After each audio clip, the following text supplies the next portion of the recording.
mari kita hidup kudus saudaraku. Dan waktu Roh Kudus dicurahkan memenuhi kita, itu akan membuat hidup kita, membawa kita terus hidup dalam kekudusan. Mungkin dalam proses itu kita jatuh, tetapi kita akan tidak tergeletak, kita akan terus diperbaharui, kita akan diubah dari sehari ke sehari, kita akan terus mengalami pengalaman-pengalaman dengan Tuhan, sampai satu titik kamu sudah rasanya sudah keluar dari sana.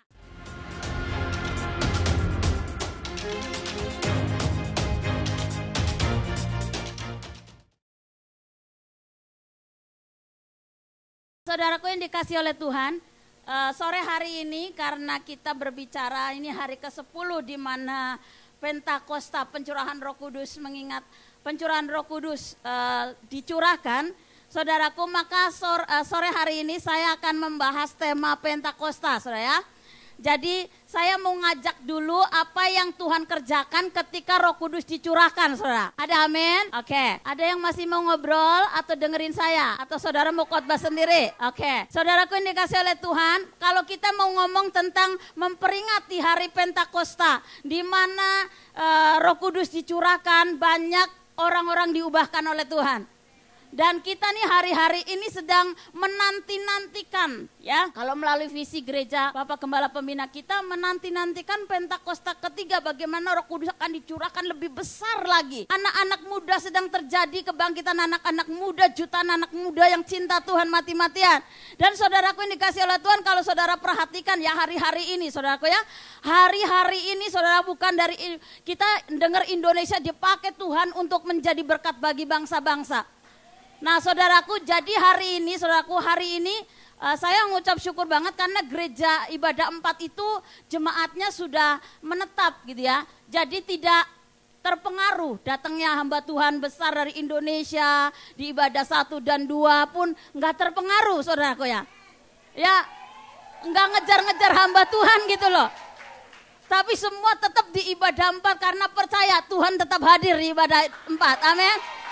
Itu yang keren saudaraku ya. Dulu awal-awalnya kami ada di gereja di sini saudaraku ya. Setiap kali ada hamba Tuhan KKR di gereja ini, semua jemaatnya pindah. Nanti begitu ada tantangan terima Yesus, semuanya ikut angkat tangan. Nah tapi saudaraku, semakin berjalannya waktu ternyata gereja kita adalah orang-orang yang masuk ke gereja GBI Hongkong ini adalah orang-orang yang sudah mengalami Tuhan secara pribadi. Hidupnya diubahkan dan memiliki komitmen tinggi saudaraku ya. Jadi itu yang luar biasa saudaraku. Jadi kalau saudara hari ini ada dua dengar dari ada hamba Tuhan saudaraku yang tiba-tiba datang ke Hongkong saudara. Datangnya juga tiba-tiba saudaraku ya. Jadi tidak ada nggak ada agenda, mereka datang ke sini tiba-tiba datang ke tempat ini, kemudian menjadi pembicara ibadah Sabtu kemarin dan 1 dan 2. Saudaraku pernah dengarkan Pak Pendeta Tony Mulya lagunya kan? Ajar aku Tuhan kan. Terus ada Pak Daniel Panji ya hari ini datang saudaraku. Saya dengerin kesaksian mereka luar biasa. Dan saya merenungkan apa yang sedang Tuhan kerjakan hari-hari ini saudaraku.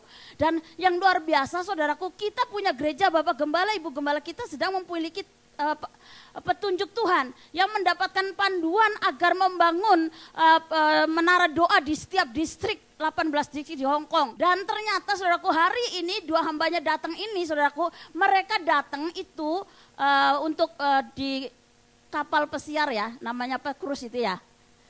Ya itu dia. Nah tadi mereka itu saudaraku, mereka itu ikut rombongan untuk doa keliling di area laut dan selama 24 jam dikatakan akan ada praise and worship 24 jam, ribuan orang hamba-hamba Tuhan dari berbagai negara. Sekarang mereka sedang ada di laut wilayah Hong Kong, saudara. Jadi kalau mereka sedang berdoa di area laut, saudara dan saya di area darat, tinggal menunggu ya.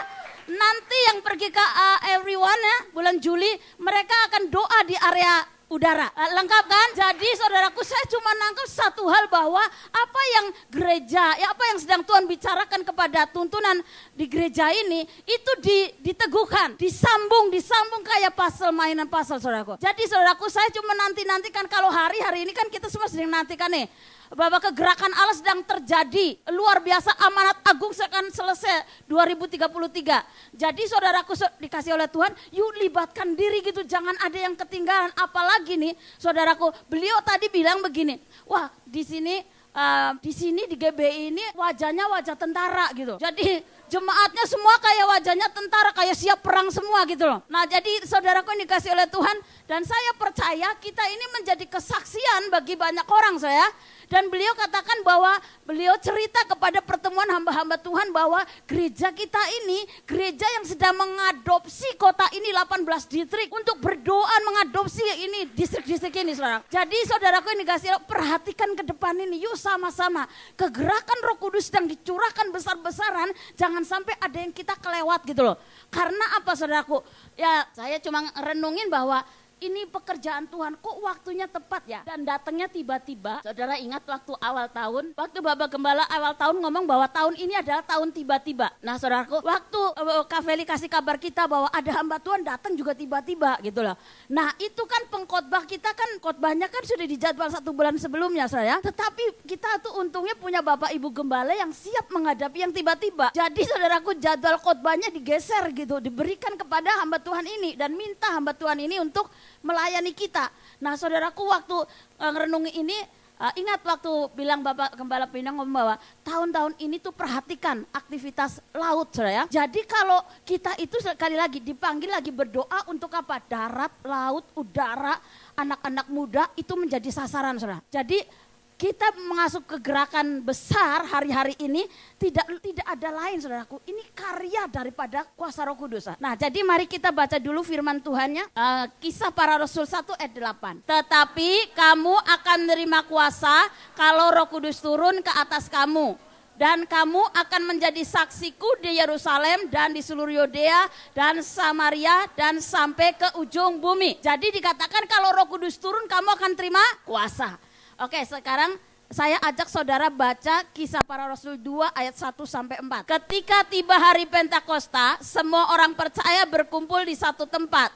Tiba-tiba turunlah dari langit suatu bunyi seperti tiupan angin keras yang memenuhi seluruh rumah di mana mereka duduk. Dan tampaklah kepada mereka lidah-lidah seperti nyala api yang bertebaran dan hinggap pada mereka masing-masing.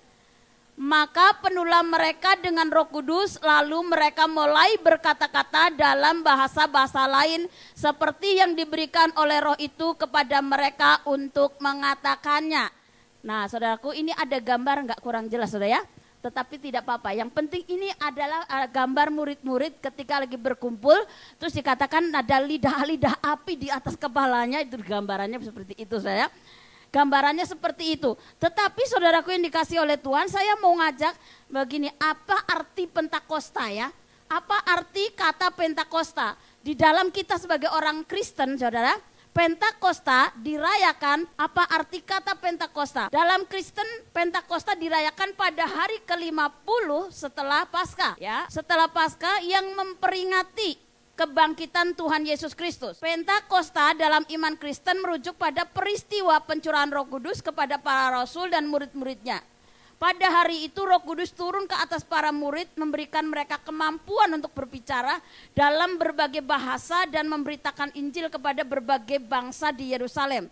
Nanti saudara baca di Kisah Para Rasul 2 ayat 1 sampai selesai saudaraku, bagaimana ketika Roh Kudus dicurahkan, murid-muridnya diubahkan Tuhan luar biasa. Mereka penuh Roh Kudus, mereka berbahasa lidah, kemudian ada orang-orang dari berbagai bangsa yang mendengarnya dan mereka tahu sedang mempermuliakan nama Tuhan. Nah saudaraku yang dikasih oleh Tuhan, waktu kita ngadepin Pentakosta ini saudaraku ya, jadi saya kasih tema khotbah hari ini, kuasa dan karunia Roh Kudus diberikan di hari Pentakosta. Jadi waktu pencurahan Roh Kudus itu ada kuasa, ada karunia. Nanti saya akan tunjukkan kepada saudara perbedaannya saudara ya. Nah saudaraku, kemudian saya melihat tadi saya di Kisah Para Rasul 1 ayat 8, kamu akan menerima kuasa ya saudara ya. Nah apa itu kuasa? Kuasa adalah kemampuan atau kekuatan untuk melakukan sesuatu. Sedangkan otoritas ya beda ya, perhatikan. Kuasa dan otoritas. Tadi kuasa adalah kemampuan untuk melakukan sesuatu karena Roh Allah tinggal di dalam kita.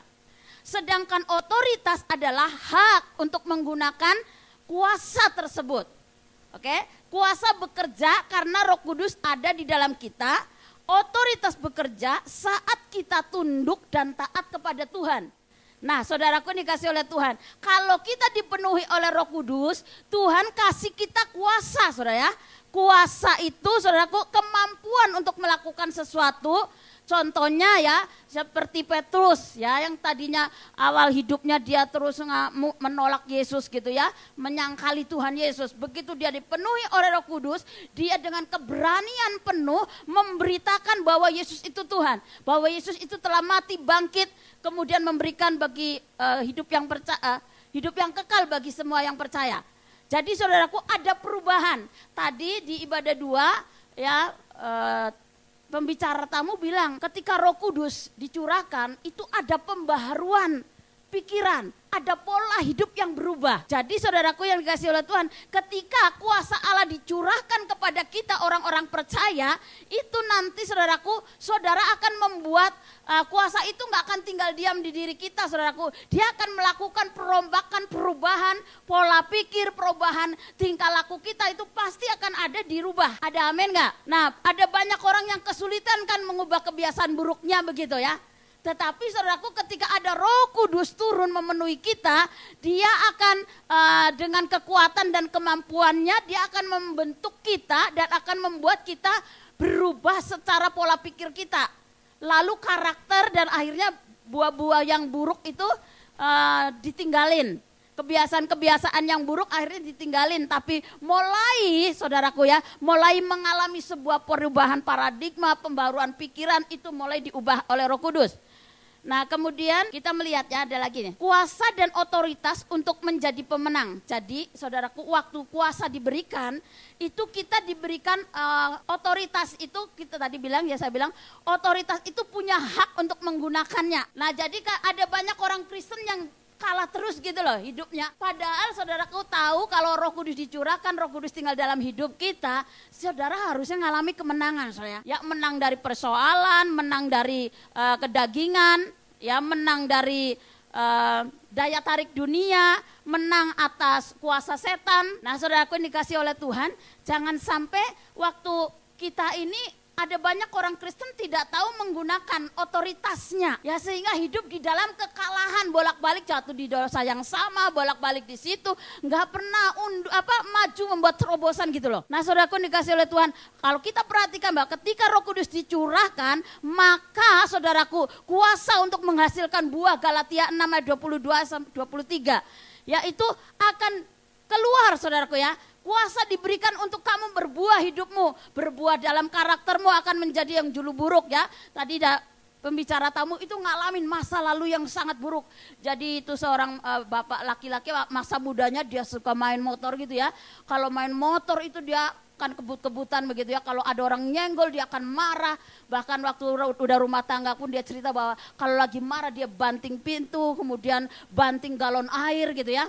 Tetapi ketika dia ngalami pertemuan dengan Tuhan, hidupnya itu dirubah saudara ya, dirubah saudaraku. Jadi waktu kita menang ya, kuasa apa? Kuasa ketika Roh Kudus dicurahkan atas kita itu kuasa untuk menjadi saksi saudara. Keberanian untuk ngomong tentang Yesus. Saya itu heran dulu, saya berpikir, kenapa sih orang Kristen tuh mesti nginjil gitu? Kenapa sih orang Kristen tuh mesti ngomong tentang Yesus gitu ya? Apalagi mendoakan orang lain gitu. Dulu aja saya nggak pernah mendoakan orang lain. Saya berdoa untuk diri saya, untuk keluarga saya. Tapi begitu saya kenal Yesus, diajar untuk berdoa buat orang. Kamu nggak lagi hidup berpusat kepada dirimu sendiri, tetapi berpusat kepada Tuhan. Hatinya Tuhan apa? Adalah semua orang diselamatkan. Semua orang mengalami Tuhan, semua orang ketemu Tuhan. Semua orang hidupnya diubahkan, itu kerinduannya hati Tuhan. Makanya anak-anaknya Tuhan hari-hari ini, orang-orang percaya, orang-orang Kristen khususnya, yang mengalami Tuhan, itu hatinya, hidupnya sudah nggak bukan diri kita sendiri. Ya, jadi hidupnya itu karena memiliki hatinya Tuhan, ya kepengen orang lain, aku ngalami loh kebaikan Tuhan, aku ngalami loh pertolongan Tuhan, aku pengen kamu ditolong, aku pengen kamu mengalami kesembuhan. Ada amin ya? Jadi kita ada kepedulian saudaraku, ada kepedulian, ada rasanya care banget sih sama orang gitu ya. Kadang-kadang kita kepo banget sih gitu ya. Kadang-kadang nih daging kita saudara ya, kalau sudah didoakan, sudah dibaikin, kemudian orang itu malah ngelunjak, orang itu malah gosipin kita gitu ya. Secara daging nih saudara, secara daging kita kan emang gue pikirin, mau lah udahlah kalau kamu gitu ya. Tetapi saudara kan kasih oleh Tuhan, kasih Yesus itu mengajarkan kita untuk tidak supaya kita itu mati terhadap kedagingan kita, mati terhadap ego kita.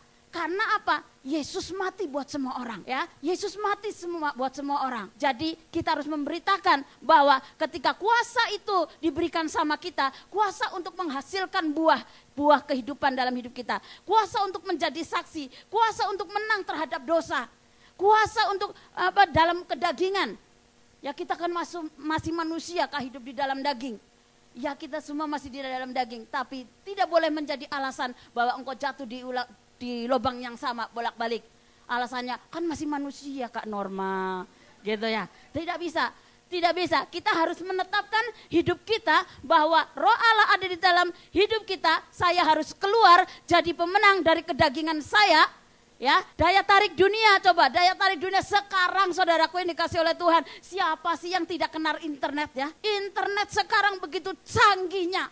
Banyak tawaran di sana, saudara mau keliling dunia hanya dengan duduk saja. Kamu duduk tapi kamu bisa mengelilingi dunia kemana-mana dengan internet ini. Dan ke depan ini internet akan semakin canggih saudara ya. Tadi Bapak ini cerita bahwa di Indonesia tuh sekarang itu paspor aja, ya mau ke bandara aja atau naik kereta ya, katanya sudah tidak perlu tiket, wajah. Pasang wajah udah tahu, scan wajahnya. Jadi udah begitu canggih dan ke depannya makin canggih saudaraku. Bahkan diperkirakan ya akan banyak robot-robot. Ada banyak robot-robot yang akan diberdayakan coba. Manusia akan banyak kekurangan pekerjaan. Saudaraku dikasih oleh Tuhan. Dan ini hari-hari yang sangat krusial saudara ya. Hari-hari yang sangat menentukan bagaimana kita ini kelanjutan hidup kita. Tapi saudaraku, saya percaya orang-orang yang ada di dalam lindungan Tuhan, orang-orang yang tinggal di dalam firman Tuhan, itu akan dihindarkan dari semua itu. Mungkin kita akan tetap bisa ngalamin, wong kena COVID aja, kita juga baca Mazmur 91, tetap kena kan? Tetap kena dengan mereka yang gak baca Mazmur, ya. Tapi kan beda kan, membedakan. Semakin kamu kena COVID, semakin daya tahan kamu makin kuat. Kenapa? Pada saat posisi itu kita gantung sama Tuhan, sungguh-sungguh Tuhan, ketakutan itu nanti lewat begitu kan? Akhirnya sungguh-sungguh berdoa dengan Tuhan dan banyak yang mengalami mujizat disembuhkan kan sampai hari ini hidup dengan sehat. Amin. Itu anugerah saudaraku ya. Menang atas setan, kuasa setan saudara. Setan-setan saudaraku, siapa pernah lihat setan? Siapa yang pernah lihat setan? Oh ada yang lihat? Iya, jadi banyak setan sebenarnya gentayangan gitu ya. Tetapi saya percaya ada setan saudara ya. Ada setan. Tetapi saya suka ngomong, ada loh di tempat kita itu ada anak yang bisa dapat penglihatan saudara ya. Jadi ketika dapat penglihatan itu, saudaraku dia seperti ada bayangan di rumahnya di luar jendelanya gitu. Dia ambil foto, krek gitu loh. Ih bener hasil cepretannya itu bener ada bayangan berbentuk naga saudara. Itu saudaraku dan dia tunjukkan sama kita, terus kita coba komunikasi gitu ya. Tetapi saudara ada orang-orang yang diberikan karunia ini loh saudara, untuk melihat hal-hal yang dunia lain. Tapi saya nggak mau, saya bilang Tuhan aku nggak mau lihat dunia lain. Udah duniaku sudah cukup gitu kan. Karena itu saya rasa itu sangat menakutkan loh. Dan saya coba tanya anaknya bagaimana ya perasaan kamu ngeliat kayak gitu. Dia bilang aku takut, aku nggak damai gitu. Gelisah gitu. Tapi saudaraku ini dikasih oleh Tuhan, saya percaya ada pesan juga. Ya nantinya pasti ini anak akan dipakai Tuhan untuk memperlengkapi orang kudus gitu. Tapi saudaraku yang dikasih oleh Tuhan, ketika kuasa itu dicurahkan jelas ya, Roh Kudus dicurahkan itu akan membuat kita diberikan kuasa untuk tadi mengalahkan kedagingan, mengalahkan setan-setan yang datang. Ya saudaraku, nah ditanya, Kak, kenapa orang Kristen itu ada orang Kristen kena santet, kena guna-guna gitu ya. Siapa yang percaya orang Kristen bisa kena guna-guna? Siapa yang percaya kalau orang Kristen itu tidak bisa diguna-guna? 1, 2, 3. Aduh, terus yang lain tidak angkat tangan. Ragu-ragu semua. Ya. Saya mau katakan ya, orang Kristen tidak bisa kena santet, kena guna-guna apapun ilmu itu. Selama kamu tidak buka celah alias hidupmu kudus di dalam firman Tuhan. Setan mau nyantet kayak apapun nggak bisa. Kalau ada orang Kristen kena santet, selidiki ya. Itu ada backgroundnya kenapa itu bisa terjadi. Dan yang paling sering saudaraku, ternyata hanya akarnya kecewa, marah, diam-diam marah. Kalau marah itu nggak diselesaikan, dibawa tidur. Saudara tahu pada aktivitas malam hari setan-setan mencari mangsa, ada celah tuh, kemarahan di bawah tidur, kecewa, nggak diberesin. Masuk kamu kena guna. Nah, jadi saudaraku, makanya tuh sebelum tidur baca Mazmur 91. Siapa yang hafal Mazmur 91? Hafal semua. Saya percaya itu semua udah di luar kepala ya. Jadi saudaraku dikasih oleh Tuhan. Nah, pernah ada satu kejadian sih, satu kejadian di sini. Dia tuh cerita begini, Kak, aku ini setiap jam 9 pagi itu aku tuh ngerasain kayak kelelahan yang luar biasa, padahal pada jam itu waktunya saya kerja. Itu setiap hari tuh pas di jam 9. Selidik saudaraku, ternyata dia sedang salah satu keluarganya yang sedang mengirim ilmu jahat. Jadi ilmu guna-guna. Itu dia tahu kenapa? Karena itu dia ngerjain adalah bapak kandungnya. Dan dikasih tahu kakak kandungnya yang selalu melihat jam 9 pagi bapaknya lagi semedi di kamarnya. Dan setiap sejam itu anaknya yang di Hongkong itu gelisah, kelelahan. Nah, dari situ kita coba apa penyebabnya, itu urusan keluarga ya saudaraku. Sekali lagi, ada luka, ada kecewa, ada marah, ada kepahitan. Apalagi kalau saudara marah diam-diam. Siapa yang suka marah tapi pelampiasannya ngempet, tidak bisa ngomong sama orang lain. Jadi cara menangani kemarahan saudaraku, yang paling tepat itu ada orang ya mengatasi kemarahan itu dengan cara memendam atau mendiamkan gitu. Tapi ada orang yang marah itu suka melampiaskan. Jadi kalau belum marah itu belum dilampiaskan, banting pintu, banting piring, itu belum puas. Tapi ada tipe yang ketiga, orang yang marah itu cepat mengakui. Kalau kamu cepat mengakui kamu marah, yang pertama ngakunya sama siapa? Gampang apa gampang? Lebih gampang ngaku sama Tuhan apa sama manusia? Manusia lebih susah ya. Kenapa? Oh, ego ya. Oke. Oh ya, nanti kalau saya ngaku sama dia mulutnya ember, Kak, gitu ya. Tapi saudaraku dikasih oleh Tuhan. Ini ternyata saudaraku, ini ternyata benar itu membawa kecemaran saya. Kemarahan, itu kecewa saudaraku yang saudara nggak diselesaikan, itu membawa kecemaran sehingga setan bisa masuk saudara menyerang kita.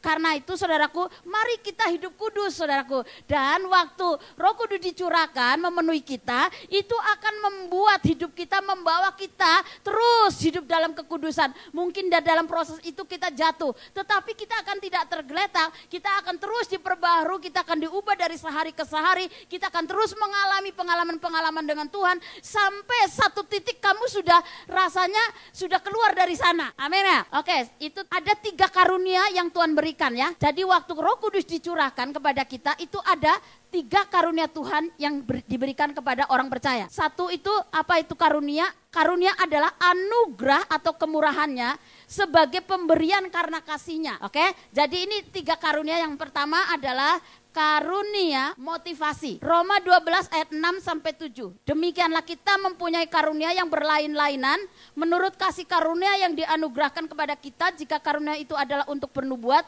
baiklah kita melakukannya sesuai dengan iman kita. Jika karunia untuk melayani, baiklah kita melayani. Jika karunia untuk mengajar, baiklah kita mengajar. Kemudian ayat yang ke-8. Jika karunia untuk menasihati, baiklah kita menasihati. Siapa yang membagi-bagikan sesuatu, hendaklah ia melakukannya dengan hati yang ikhlas. Siapa memberi pimpinan, hendaklah ia melakukannya dengan rajin. Siapa yang menunjukkan kemurahan, hendaklah ia melakukannya dengan sukacita. 7, karunia motivasi. Nah, ini saudaraku tulisannya tidak kelihatan, saya akan baca ya. 7 karunia motivasi dari Roma 12, 6 sampai 8. Ada karunia bernubuat, karunia melayani, karunia mengajar, karunia menasihati, karunia memberi, karunia memimpin, karunia berbelas kasihan. Bakat ini saudaraku, ini adalah bakat alami yang Tuhan berikan untuk mendorong atau mengekspresikan diri kita dalam kehidupan bermasyarakat. Pembawaan sejak lahir digunakan untuk kepentingan umum. Mari cek dan recheck saudara, cek dan recheck, jangan lihat orang lain. Karena 7 karunia motivasi ini itu bakat alami yang saudaraku, yang itu diberikan oleh Tuhan. Setiap kita diberikan karunia motivasi secara khusus. Berapa banyak yang sudah tahu karunia motivasinya? Jadi banyak yang belum tahu. Banyak yang belum tahu. Oke, ini bakat ya. Contoh gini, saya sebelum ketemu Tuhan, saya ini punya bakat alami yang dari kecil itu suka ngajarin orang. Jadi saudaraku, waktu saya kecil atau waktu saya remaja, itu saya suka sekali membuat sulaman-sulaman, buat baju, buat tas itu dari benang wol, saudara. Ketika saya bisa itu, saya kepengen orang lain tuh bisa. Jadi saya ngajarin orang. Itu saya belum kenal Tuhan. Itu saya belum kenal.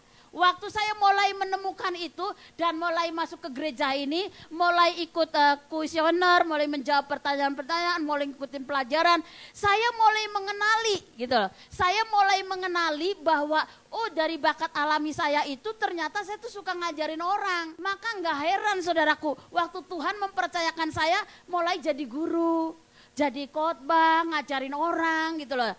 Itu karunia motivasi yang diberikan bakat alami sejak saudara kecil. Mungkin ada, aku enggak gitu Kak, aku tuh suka sekali masak gitu.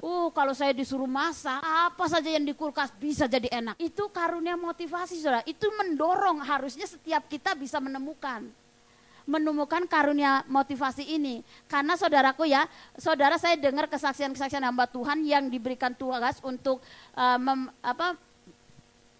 memasukkan para karyawan di sebuah perusahaan, itu harus melewati tes ini, saudara. Ya, tes bakat-bakat alaminya apa. Jadi enggak sembarang orang ditempatkan disuruh jadi sekretaris sedangkan dia sukanya masak. Enggak bisa. Jadi gereja kita ini lagi mengarah ya, saudara, menempatkan the right man in the right place. Ya, orang yang tepat karunianya dan pada tempat yang benar. Sehingga saudaraku, kita kita akan bisa melakukan pelayanan itu dengan senang hati. Karena itu memang kesukaannya gitu loh. Bakat saya itu di situ. Contoh saya nih, saya senang sekali saudara ngajarin orang gitu loh. Jadi muncul tahunya itu waktu saya bertumbuh di gereja ini, diberi kesempatan untuk ngajar, untuk khotbah, itu justru karena dulu memang sejak dulu tuh saya punya kesukaan ngajarin orang. Tapi masak nggak bisa. Apalagi tulis menulis gitu ya, nggak bisa, nggak pandai. Apalagi suruh ngitungin uang, nggak pandai. Ya nggak pandai, tapi kalau untuk ngajarin sesuatu yang saya bisa, saya senang banget gitu loh. Nah saudaraku yang dikasih oleh Tuhan, ini adalah karunia motivasi. Yang kedua, ada karunia manifestasi atau karunia roh. Ya, 1 Korintus 12 ayat 7-8. Tetapi kepada tiap orang dikaruniakan penyataan roh untuk kepentingan bersama, sebab kepada yang seorang roh memberikan karunia untuk berkata-kata dengan hikmat, dan kepada yang lain roh yang sama memberikan karunia berkata-kata dengan pengetahuan. Jadi karunia ini diberikan Allah kepada orang percaya untuk kemuliaan Allah. Jadi kalau saudaraku ada diberikan hikmat, ada diberikan berbahasa roh gitu ya, dengan hikmat, berkata dengan hikmat, itu adalah untuk memuliakan Allah. Jadi manifest saudaraku ya. Jadi manifest karunia roh ini saudaraku ada manifestnya. 1 Korintus 12 ayat 9-10. Kepada yang seorang roh yang sama memberikan iman, dan kepada yang lain ia memberikan karunia menyembuhkan. Kepada yang seorang roh memberikan kuasa untuk mengadakan mujizat, dan kepada yang lain ia memberikan karunia penubuat. Dan kepada yang lain lagi ia memberikan karunia untuk membedakan roh, kepada yang seorang ia memberikan karunia untuk berkata-kata dengan bahasa roh, dan kepada yang lain ia memberikan karunia untuk menafsirkan bahasa roh. Jadi karunia roh ini saudaraku, karunia manifestasi itu hasil daripada, ya dihasilkan manifest daripada waktu kamu kenal Tuhan gitu loh. Waktu dulu kan tadi yang memotivasikan bakat alami, belum kenal Tuhan pun sudah ditaruh sama Tuhan. Masing-masing karunia motivasi gitu ya. Tetapi di sini di karunia Roh Kudus ya, di karunia manifestasi itu adalah manifestasi atau dampak dari orang yang kepenuhan tuh Roh Allah. Ya, sampai di sini paham? Oke. Jadi kalau nanti nggak paham, saudara yang belum ikut kom. Karena ada pelajaran ini di sana ya. Saya mengulang kembali saudaraku ya. Saya mengulang kembali karena ada banyak ya yang sudah lulusan kom pun belum bisa menemukan karunianya. Karena Anda belum memperhatikan. Ya, jadi kalau saudara menemukan panggilan atau karunia motivasi, karunia manifestasinya, kemudian ada lagi semua dikatakan ayat yang ke-11 1 Korintus 12 ayat 11. Tetapi semuanya ini dikerjakan oleh Roh yang satu dan yang sama yang memberikan karunia kepada tiap-tiap orang secara khusus seperti yang dikehendakinya. Nah, jadi karunia itu adalah pemberian Allah, saudaraku. Dan sewaktu-waktu dia bisa ambil lagi, ya saudaraku. Jadi kemudian ada yang berikutnya, yang ketiga itu karunia 5 jawatan. Efesus 4 ayat 11 sampai 12. Dan ialah yang memberikan baik rasul-rasul maupun nabi-nabi, baik pemberita-pemberita Injil maupun gembala-gembala dan pengajar-pengajar, untuk memperlengkapi orang-orang kudus bagi pekerjaan pelayanan bagi pembangunan tubuh Kristus. Jadi saudaraku, kalau saudara, saya masuk ke gereja ini saudaraku, jadi orang yang tidak tahu apa-apa tentang karunia, tentang motivasi atau apapun saudara gitu ya. Tapi ketika saya masuk di gereja ini, melewati, dulu di sekolah juga kita ada yang di sekolahan ikut jawab kuesioner karunia motivasi, ada gak? Ada ya dulu ya. Kemudian bertumbuh, ada di sekolahan umum tentang tes karunia manifestasi? Gak ada dong, kan itu bukan Kristen ya, kecuali mungkin sekolah Kristen ya, ada. Ya, tapi saudaraku, di gereja kita itu saudaraku, saya bertumbuh di tempat ini karena saya mengenali panggilan saya, sehingga waktu saya mengenali panggilan saya dan saya menikmati apa yang saya kerjakan sesuai dengan karunia yang bakat yang saya miliki, yang Tuhan taruh, maka saya bisa dengan senang. Saya tidak perlu iri-irian saudaraku, karena saya dengan Kak Yopa itu tetap ada bedanya, walaupun sama-sama guru, walaupun sama-sama khotbah, ada kelebihan dan kekurangannya masing-masing. Nah, ini selamat datang loh Kak Heni Leo. Ini ada Kak Heni Leo, dulu pengkhotbah juga loh ya. Nah, jadi saya baru ingat tadi di belakang saya, Heni siapa ya, Heni siapa ya, di sini ingat nih ya. Oke, Kak Heni Leo ini dulu pengkhotbah saudaraku, dulu jadi waktu awal-awal pelayanan di Hong Kong ini. Dan dia balik lagi ke tempat ini, welcome home. Lagi jalan-jalan gak? Ya, jadi saudaraku dikasih oleh Tuhan, kita sama-sama dulu awal-awal gereja ini dibuka di Hotel Regal, pelayanan bareng-bareng. Ya, jadi saudaraku dikasih oleh Tuhan, waktu saudara di gereja ini saya bertumbuh, saya menetap saudaraku, makanya jemaat itu harus ada di satu wadah saudara ya, supaya saudara bisa dikenali, menemukan, mengenali ya karunia motivasi, karunia manifestasi ataupun 5 jawatan pelayanan, di mana itu ditempatkan di gereja. Di gereja itu makanya ada guru, ada penginjil ya. Ini para penginjil, para penerobos, ini luar biasa, mereka ngelewatin tes loh. Di mana untuk masuk jadi anggota penerobos itu mereka ngelewatin tes. Di mana sih dia punya karunia manifestnya atau 5 jawatannya. Oh, ini penginjil saudara, jari paling kelingking paling tinggi.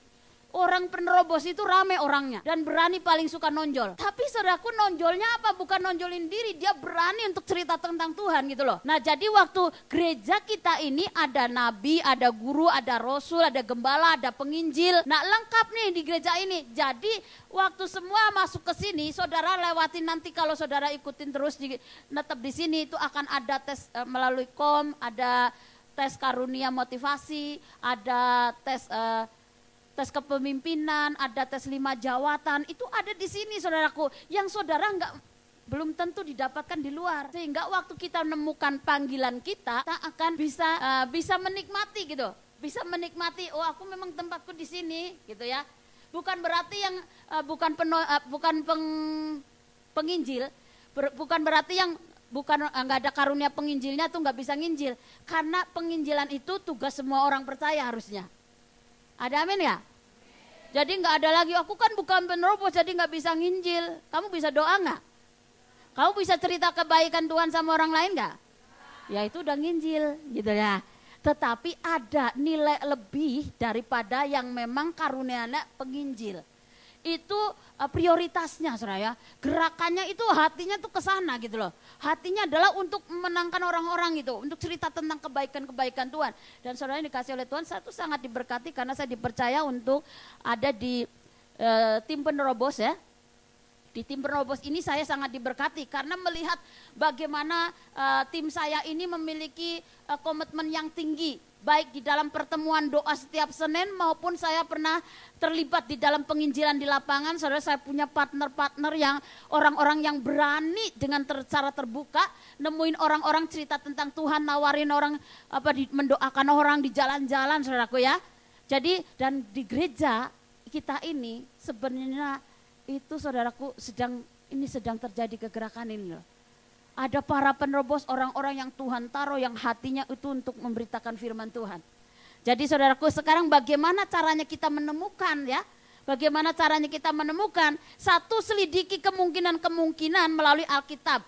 Menjawab kuesioner, minat, kecenderungan bergaul dengan orang-orang yang memiliki karunia. Ya, jadi saudaraku mulai deketin orang-orang punya kakak-kakak yang punya karunia gitu ya. Terlibat di dalam gereja lokal dan mempraktekkan karunia-karunia tersebut. Jadi saudaraku nggak bisa kalau saudara punya karunia tapi saudara mencar-mencar pindah-pindah gereja, pindah-pindah kul. Ya akhirnya saudara nggak akan menemukan ya karunia yang Tuhan percayakan nggak maksimal bekerjanya dan berdampaknya dalam hidup kita. Teliti dan uji perasaan kita. Kemudian mengevaluasi efektivitas kita dalam melakukan sebuah pelayanan. Perhatikan adanya peneguhan dari anggota tubuh Kristus lainnya. Nah jadi saudaraku waktu di gereja ini saya mulai diarahkan step by step ya saudara. Dulu saya nggak tahu banyak ya, saya pikir saya bisa nyanyi gitu, ternyata nyanyinya bisa di kamar mandi saja. Ya waktu tes jadi singer tidak lulus gitu, apalagi tes WL nggak lulus gitu ya, karena saya nggak tahu ketukan gitu ya. Tapi saudaraku ternyata Bapak Gembala itu melihat gitu, oh dia nggak bisa di sini, dia ini ternyata malah diarahkan ke guru, ke khotbah gitu ya. Terus akhirnya saya jadi menikmati pelayanan saya saudaraku ya. Dan saya jadi senang hati gitu melakukannya. Ya bahkan ketika saya mengajari yang menjadi sukacita saya adalah orang yang saya ajari itu cepat bisa gitu loh. Nah itu yang membuat saya rasanya sangat bersyukur sama Tuhan. Jadi saya rindu saudaraku yang dikasih oleh Tuhan.